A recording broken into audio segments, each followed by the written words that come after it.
Hi, my name is Jennifer Marsman, and I'm a principal engineer in the office of the CTO at Microsoft. And today I am super excited to be here with Guha, the founder of NLWeb. So Guha has had a long career. He had over 20 years at Google. He's had time at OpenAI, and now he's here at Microsoft. But the one constant between all of his work throughout his career has been a passion for open web standards.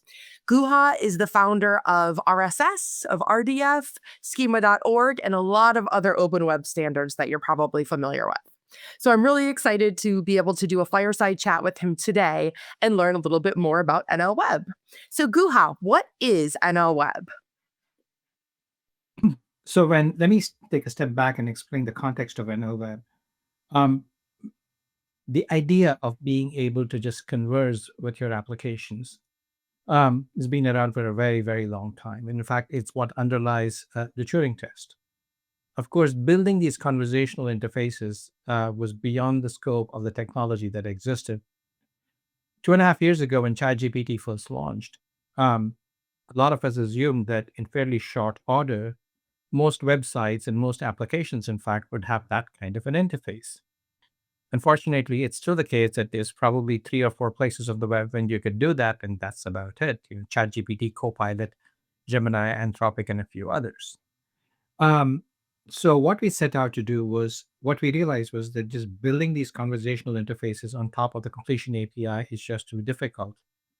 So leveraging a bunch of other work that has happened around the world of schema.org and RSS and so on, we've built what you could think of as a toolkit, which makes it incredibly easy to build high fidelity interfaces. You know what? Let me actually show it to you. Let me show you my screen. So imagine you go to, CGCs is a website. It's one of our partners. Imagine you want to go there and you want to do, this is an actual real the system that is running. So um, give me recipes for spicy, crunchy snacks that I can serve as an appetizer at the party, right? And then what this does is it actually gives you search results, and each of these is a guaranteed to be a search recipe on their site. Now, it's much more than just better search. It is real conversation. This is for a Diwali party. It understands what Diwali means and that it's, gives you, cauliflower pakodas and chaat and things like that. And as I go down looking at this thing, I realize that there are some items over here which I might not want to have, which have, meat based and things like that. And so I can say things like, I am a vegetarian. Now, 25 years of using web search engines later, those things still don't remember that I'm vegetarian. But now that we have intelligence behind this, it understands that and it remembers that and gives me vegetarian items. We, of course, realize that um, a lot of websites have sponsored links and other things. Their UI is tied to their business model. So here is another partner. Backcountry, you can do things like ask questions like jackets for hiking in Yosemite in December. And what this does is it gives you, not only does it bring its knowledge about Yosemite and whether they're in December and so on, the UI that is rendered by backcountry. So what is happening here is that when a site deploys NLWeb, and you can go to the GitHub repo, everything is open source, of course, and see how you can deploy it yourself. When you do that, you get an agentic endpoint, and this agentic endpoint talks MCP, and this is an MCP, and it defines not a huge long list of tools. What it defines is basically one main tool called Ask. I'm using MCP Inspector here to talk to my local NLWeb that I'm running. And if I were to ask, run an Ask query, I can do the thing that I was doing before, which is uh, spicy, crunchy snacks. I'll just keep it short. And I don't even need to specify a site, and then I run the tool. It gives me back the results in MCP, and that can be handled by a front end to create whatever UIs they want. Now, there's a lot more than just this conversation. An essential part of um, moving from a click and pull down menus kind of an interface to a conversational interface is memory and conversational history. So this is a different kind of an interface that I have that is running locally. Here are all the conversations that I've been having for a while. So I can go back to a conversation that I had with Bon Appetit, which is, I'm asking for fruit-based desserts that would be good for a hot summer evening, and it understands that you probably want icebox cake and sundaes and things like that because it's for it's or something different like variations of Asian variations of ratatouille, right? It doesn't give me just ratatouille; it gives me things which are different.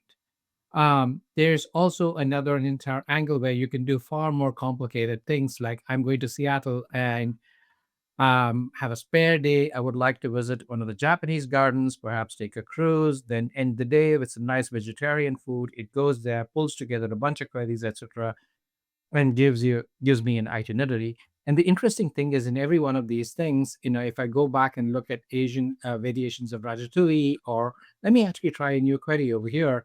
I'll go to there's a problem with food is that you keep wanting to eat more and more. Olive oil cakes with some fruits on top. Okay. It's what it gives me back is a structured form, and each of the structured form, each of the results has returns with it the schema object, the object in the underlying database behind the site, so that there's a fairly hard guarantee of no hallucination. Let me step back a bit. The NLWeb is actually two different things, which you're kind of combining in one. One is at one level, it's a simple protocol. You should be able to talk to the MCP endpoint of any site, which and not have to know their particular methods and their particular way they encode their arguments and so on. Just ask in natural language and let the site figure out what it means. The goal is to distribute intelligence. We don't want just four intelligences on the world. We want tens of millions or hundreds of millions of intelligences. Now, of course, this is a fine story to tell. And so we're putting our mouth where, putting our foot or money where our mouth is, whatever the expression. And actually, we're providing an implementation, and we're working with a number of partners in order to actually have these implementations live on their site. That's what NLWeb is. That is wonderful.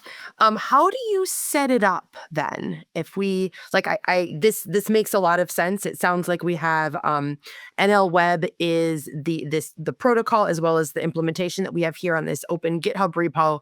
How easy is it to set up? It's actually very easy to set up. There are two different approaches to doing it. NLWeb works for any site which can be abstracted as a set of items, and the items could be recipes or products or movies or whatever you want.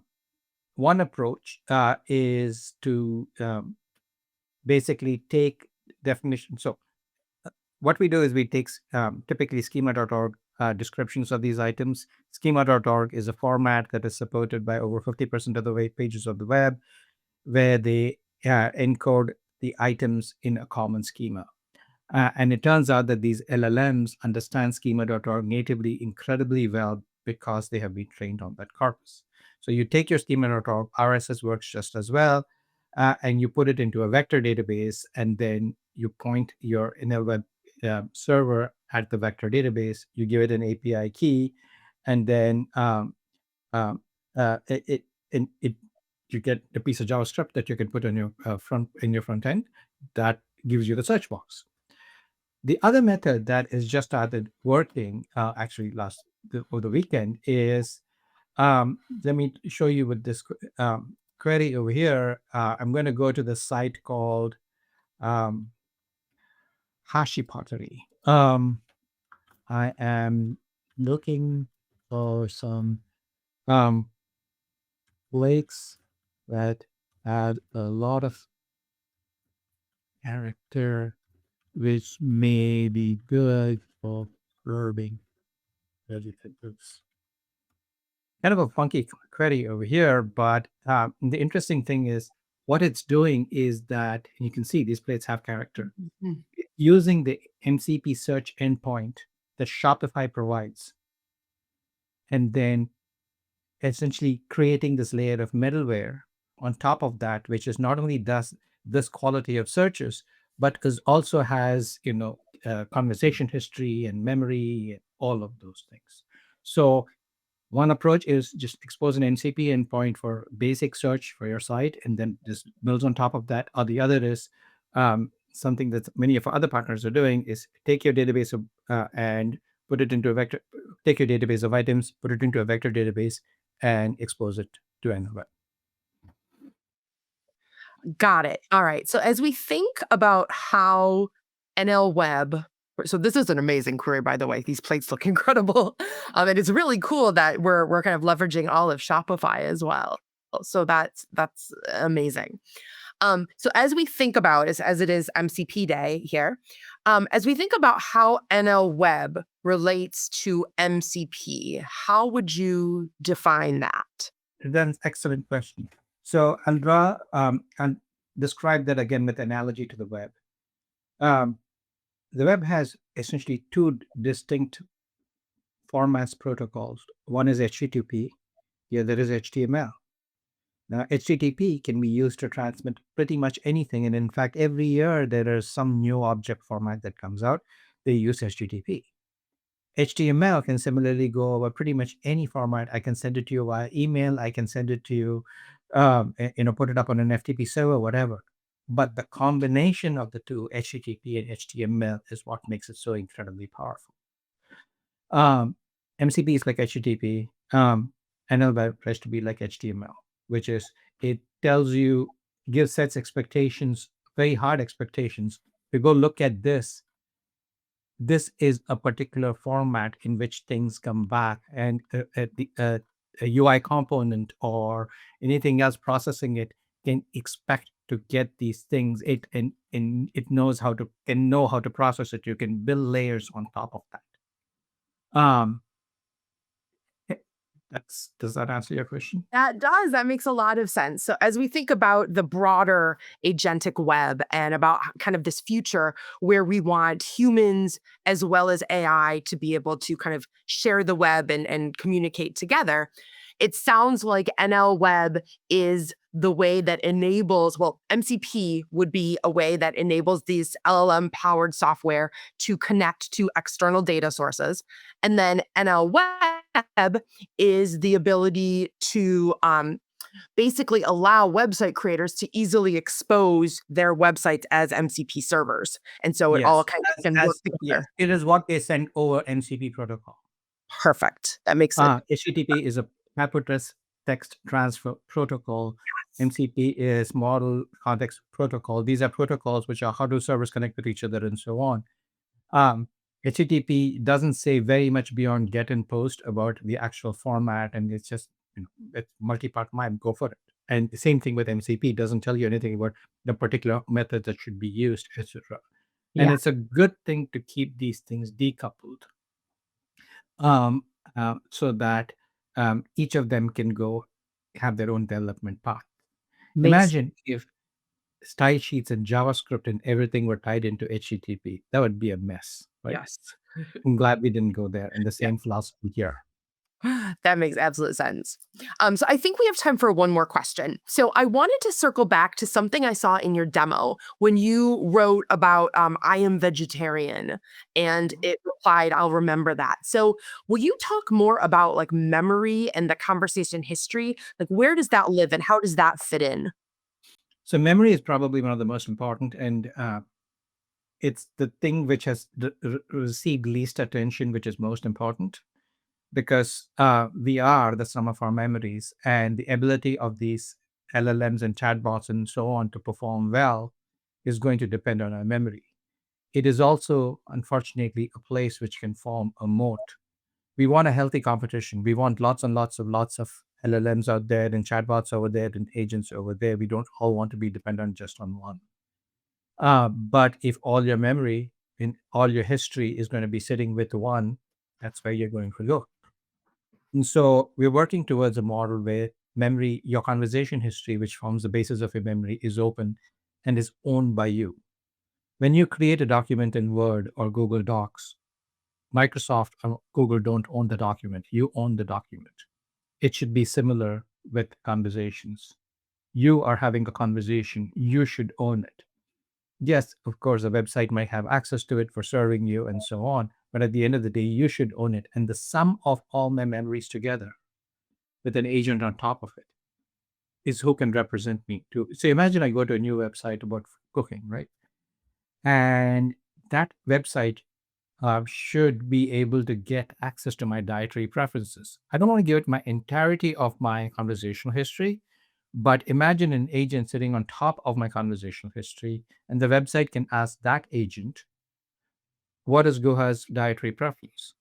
And that agent can come to me and say, can I tell the website that you're vegetarian? And if Yeah. this website will want to know, what are his medical conditions, what car does he drive? No, you don't need to know. Yeah. Um, so that kind of an agent that represents me Right. is an important part, and that is going to be built on top of all the conversations that I've been having, my digital interactions, if you will, and Yeah. we want to keep that open. That makes absolute sense, and with the proper authentication applied, just like you said. Well, that's super exciting. So I am very excited about NLWeb. Just to summarize a couple of the things that you just said that I am super excited about. It sounds like the idea behind this is that we're bringing the power of LLMs into every single website. So, like you said, kind of at the beginning, the promise of ChatGPT, we're now seeing this where any website can kind of get this amazing experience. But it's searching over items in my own item catalog, so we know that it won't, hallucinate. It will always bring back something that it is in your own, whether that be like media collection or recipes like we saw here, a product inventory for any retail site. So that's super exciting. It's an open standard, so we can easily switch out the model, the embeddings, the vector database used, like you showed that briefly. We saw amazing tools to easily import structured data. And then finally, bringing it back to the whole point of this day, MCP integration. So this is making your website agent enabled in one go. So a lot to be excited about here, Guhar. Let's turn it back over to our hosts to see if there are any questions. Questions. So let's get into it. Firstly, how does NLWeb remember what the user utters? Does it require cookies? Is it only remembered for the session? Does it build a profile for an authenticated user?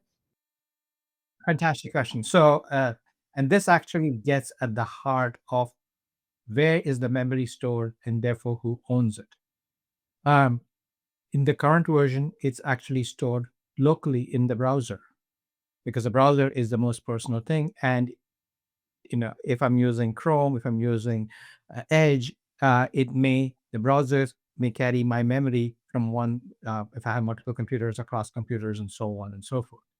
Now, when I'm interacting with, say, Serious Eats, Serious Eats also obviously has the ability to store a copy of them. To store it locally in my browser, no, it's in my browser. It doesn't need cookies or anything. It's just, it'll work even in incognito mode. And so, but the idea is, and the plan is to work with Chromium and the other browser infrastructures so that back in the day, 94, 95, Mosaic had this thing called bookmarks. Bookmarks, Jerry Yang and David Filo took their bookmarks and put it on the web. That eventually created Yahoo, that went on to become Google, and so on.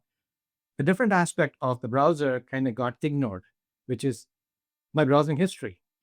And so what we're doing now is we're taking browsing history, upgrading it to the age of AI, where it's conversations, and then making it a first-class things which exists on its own, which are searchable. I should be able to go and say, what was that thing that was recipe I was looking at last fall with coconuts and something else and peaches or whatever, and be able to be dropped right back into that.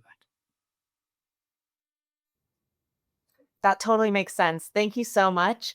I think that's all the time we have for questions, but we really appreciate you both for being here and giving that presentation. I know I learned a lot about NLWeb. Yeah, I know. I learned so much about NLWeb, and it's really cool to hear from the creators and the team about how we're thinking about an agentic web. So thank you so much, guys.